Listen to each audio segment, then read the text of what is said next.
This is the Biktrix Stunner. The Biktrix started out with kind of a fat bike on Kickstarter, and it was called the Juggernaut, pretty popular. They're expanding now a little bit, and with this model, you get either high step or step through, and it's kind of like a cruiser, you know, really comfortable. It's got these big swept back handlebars that are nice, semi-ergonomic grips, and a little bit of a kind of like more forward bottom bracket. So you'll see like the seat tube comes down and then this extends, so that gives you a little bit more of like a kind of an upright seated position. Instead of like being forward and your legs are straight down, you're a little bit more relaxed, like sitting on a lazy boy or something. So very cool. I like these bikes. They handle really well. They've got a good motor system that's mounted in a really kind of a clever, sort of unique way. So this is the BBSO2 500 watt mid-drive system from Bafang, and it's kind of flipped right here. So you can see this, like that's the bottom bracket. Normally the sort of the motor bulge would be like right here.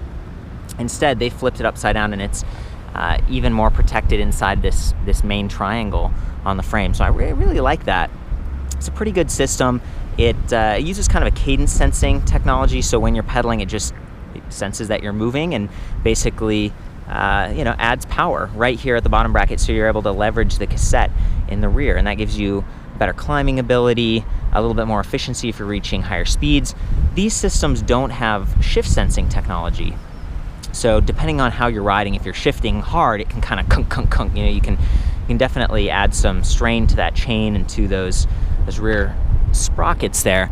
But for the most part, it works well, and you've got 7 speeds to choose from. So, you know, you can kind of more delicately kind of ease off and shift, or you could even arrow down, because this does have, I think, 3, 5, or 9 levels of pedal assist. You can kind of program it yourself. One thing that I do want to call out with these systems is that you can enable a throttle mode if you ask them when you're buying it. And throttle mode is like at level 0, you could still use the throttle, or at 1, 2, 3, 4, 5, you can override assist by using a throttle, but they can only set that up for you if you ask. So that's one of the things that I noticed when I was doing the test ride. It was like, oh, there's no throttle mode, so definitely ask them if you want that. I guess I'm going to jump back into the bicycle aspects. Got these 26-inch tires, 26 by 2.3. I like that they have a little reflective sidewall stripe. These are Kendas. They've kind of got the checkerboard pattern. Good for on the street or a little bit of trail riding if you need to do that, take it off-road. Standard V-brakes, you know, not too bad. They're going to offer you pretty good stopping power. And for something that's mostly on-road, you know, I'm not sure you need the disc brakes, so that's fine. The levers are a little bit more generic, but they do have motor inhibitors, so anytime you squeeze those, it's going to cut power to the motor, and that's just a good safety feature. So again, cadence sensing, you know, it's easy to accidentally activate that, and if you're feeling out of control, you can quickly squeeze those brakes, you're going to be fine. So that's great. I like that they included lights, but the lights aren't integrated, so you've got like AAA batteries inside both of them, and over time, you know, if you accidentally leave it on after a ride, it could burn out. So, you know, and well, not burn out, but wear out, you know, expire the battery cells. So, you know, I like to see when the batteries are integrated and it's all off of one main rechargeable battery, but that costs extra money, and so, you know, it's kind of mixed. I weighed these bikes earlier. They're both about 50 pounds, so very similar, and the size is actually very similar. Even though you'd think like the high step is, you know, looks bigger, it certainly takes a little bit more effort to swing your foot up and over like that. It's going to be a little bit stiffer versus the low step, where, you know, there's a little bit of frame flex, but not too bad given that this is a, you know, it's kind of a mid-drive instead of having a lot of weight on a rack or in a rear hub or something. So, you know, pretty good design. They're both chrome moly steel, and it looks like EXA form 525. I think this is 38.6 millimeter on the diameter there, and this is a little bit adjustable. So you took it off, there's like a hex wrench pattern in the bottom of the seat post, and you can adjust how squishy it is.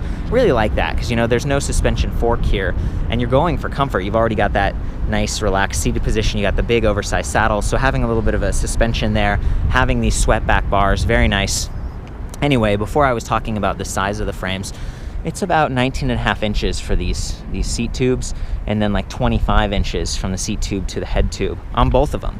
So it's a very similar ride, but you can dial it in, of course, just by dropping the seat a little bit lower, and then you can also adjust this stem, so you can kind of bring it up or back, and these bars really bring it back to you. It's much more relaxed than if you were leaning forward with just a flat bar or a low-rise bar. So I like that. However, you know, over time, like you can kind of see this, it's rattling a little bit. It's a little bit loose. And this is a brand new bike, so that's just something to keep an eye on when you're riding one of these. If you're going up and down curbs or you're taking it off road a little bit, you can end up with a little bit of play. So I try to keep these real tight, or potentially even replace them. Again, this is Neko stem right here. Decent parts all around, and I do love the colors. You've kind of got this like gray pearl. You can see it's sort of sparkly. It's very cool. And then a white or a cream pearl too, with a little bit of a little extra flair there. Kind of nice. I also love the pedals. These are Well Go platform, a little bit oversized. Just a good surface area, and these nice metal nubs to kind of keep you connected with the pedal. Adjustable length kickstand on the left.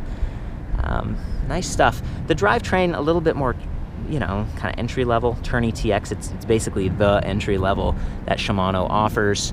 For around town and stuff, still going to get the job done. And the price point here being just below $2,000 is not too bad.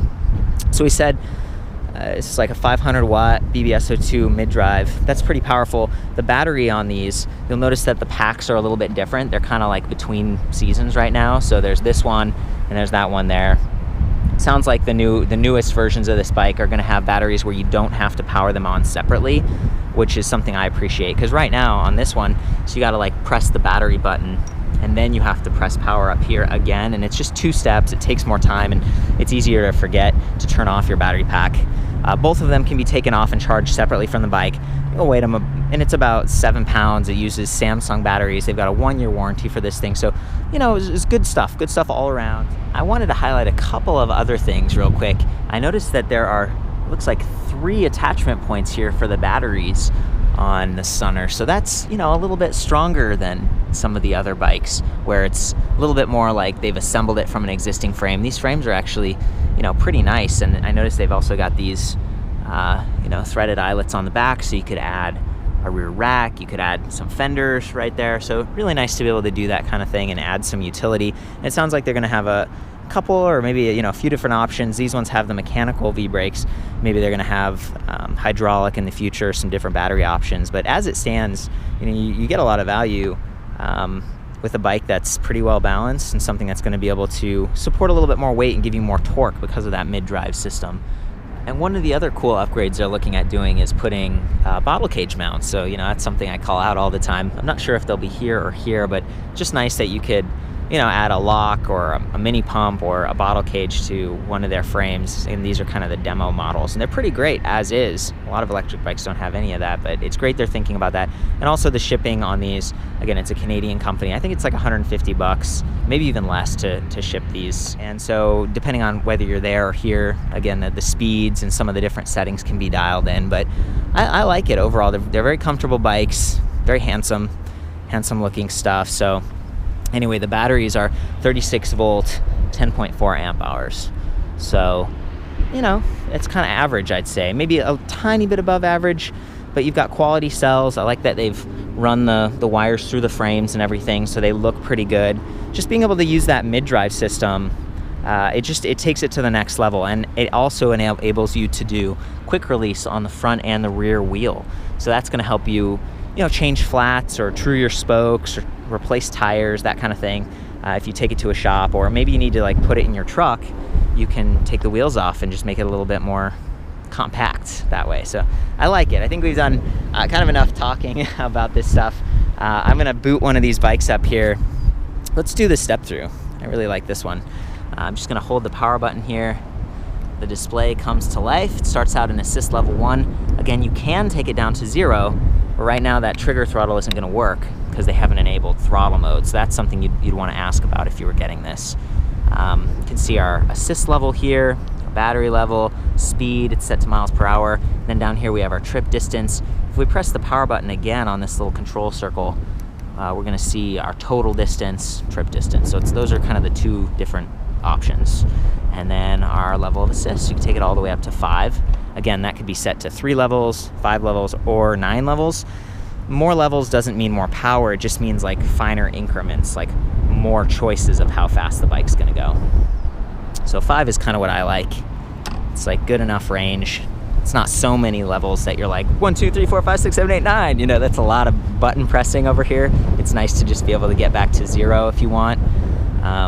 Okay, so throttle mode does work right now, but it only gives me as much power as the level of assist I'm in. Again, that's something that you would override with the throttle activation if you ask them if you're buying this bike. I'm gonna go ahead and press this trigger throttle, but notice that I don't have a ton of room for my hand here. It's a little bit crowded over here because they're using this big SIS index shifter. These are good for if you're using gloves or something because they're big, but I kind of prefer like the smaller, like trigger shifters or something that's a little bit more out of the way. I think it's just it's another more affordable component like the brake levers. That's just, you know, it's cheaper. It helps keep the bike from costing too much. The grips themselves they feel comfortable, but they can spin because they're not locking. They don't have like lockers on the end. Kind of keep that in mind. I like the left side just because it's less crowded. You can fairly easily reach this little circle, but notice that the cable is kind of stretched as far as it can go, and so there's a little bit of a gap here when you're riding. And also, this display can swivel a little bit if you don't over tighten it, but it is not removable. So, you know, if you're parking this outside or something, it could get a little bit more sun damage or maybe even vandalism. If you want to really maximize like the lifespan of an electric bike like this and you can't bring it inside, I recommend at least bringing the battery inside and storing it in like a cool, dry location. That's just going to help it. You know, the battery cells are sensitive to extreme cold, extreme heat. And also if you're storing it for like a few months, you know you're not going to use it, it's best to sort of store it at that 50% charge rate so it's not stressed. So some quick tips for you. The trigger throttle's kind of nice here. It's not going to compromise your grip, but I don't know, I'd be open to like a twist throttle too, given that this is just sort of a cruiser. I'm going to go ahead and juice it. There we go. Pretty quiet. Going pretty fast. Right up to that almost 20 miles per hour in the parking lot here. I'm going to try to show how responsive pedal assist is now.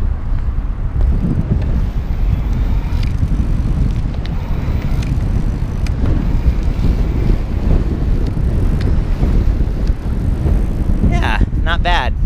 I'm in level 5 assist, and so it's fairly responsive. It's giving me a lot of power.